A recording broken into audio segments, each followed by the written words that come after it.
శ్రీ గురు చరిత్ర అధ్యాయం 52. ఓం గణేశాయ నమః. ఓం సరస్వత్యాయ నమః. ఓం గురుభ్యో నమః. అంతవరకు శ్రీ గురు చరిత్ర విన్న నామధారకుడు యోగపుంగోడు చెబుతున్న కథను ముగించిన తర్వాత ఏమీ మాట్లాడకుండా ఉండిపోయాడు.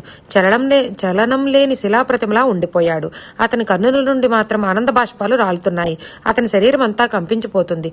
అతడు సమాధి స్థితిలో ఉండడం చూసి యోగపుంగోడు తన చేత్తో అతని శరీరాన్ని నిమిరి వాత్సల్యంతో ఆలింగనం చేసుకున్నారు. తర్వాత ఇలా అన్నాడు: నామధారక, లేనాయన, నీవి సంసార సాగరాన్ని దాటి పరమానందభూతి స్థితిలో ఉన్నావు. శ్రీగురుని లీలామృతపానం చేసి శ్రీ గురుచరణ కమల ధ్యానమనే సహజ సమాధిలో నిలిచిన నామధారకుడు శ్రీగురుని ఇలా స్తుతించాడు: స్వామి, తమను ధ్యానించడానికి మాత్రం నాకు అవకాశం ఉందా? సర్వత్రా సంచరించే మిమ్మల్ని ఒక చోట ఉన్నట్లు ఎలా ధ్యానించగలము? మీ పాద పద్మారాధన చేయడము ఎలాగా? విశ్వకర్తవు విశ్వభర్తవు అయిన మీ చేతులకు అద్యం సమర్పించడం ఎలా? సర్వలోకాలను కడుపులో నిముడ్చుకున్న మీకు ఆచమనం నేనెలా ఇవ్వగలను? మీరు శుద్ధ సత్య స్వరూపులు.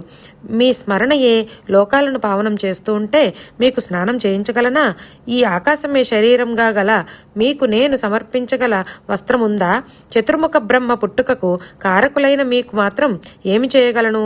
సర్వ జీవరాశులు తాపాన్ని సంహరించగల మీకు గంధం అందించగలనా?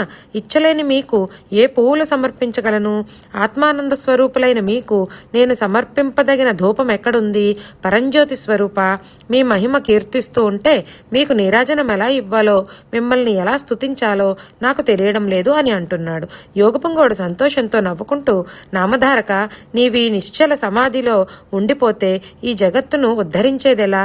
అందుచేత గురుచరణ పూజాస్మరణ చేస్తూ శాస్త్ర వివేచన చేస్తూ ఈ ప్రపంచంలో తప్పక జీవించాలి అని చెప్పి అతన్ని నిద్రావస్థ నుండి మేల్కొలిపాడు. నామధారకుడు కన్నులు తెరిచి యోగపుంగవుడును చూసి, స్వామి దయామయ, ఈ సంసార సముద్రాన్ని దాటించగల నౌకలు మీరు, నాకు శ్రీ గురువులు మీరే అని ఆయనకు నమస్కారం చేయసాగాడు. అతడి మాటలకు యోగపుంగోడు ఎంతో సంతోషించి, నామధారక, శ్రీగురు చరిత్ర వినుటయందింకా శ్రద్ధాభక్తులు నీకు శాశ్వతంగా నిలుచుగాక. నీవు శ్రీగురు చరిత్ర నిత్యపారాయణ గావిస్తూ ఉంటే ఇహపరాలు రెండూ సిద్ధిస్తాయి. శ్రీగురు చరిత్ర పారాయణ చేస్తే తప్పకుండా గురుదర్శనం అవుతుంది. ఇలా చేయడం వలన నీ తోటి వారందరూ కూడా ఆ భగవంతుడిని పూజించుకోగలుగుతారు. ఓం శ్రీ దత్తాయ గురవే నమః. శ్రీ గురు చరిత్ర అధ్యాయం 52 సంపూర్ణం.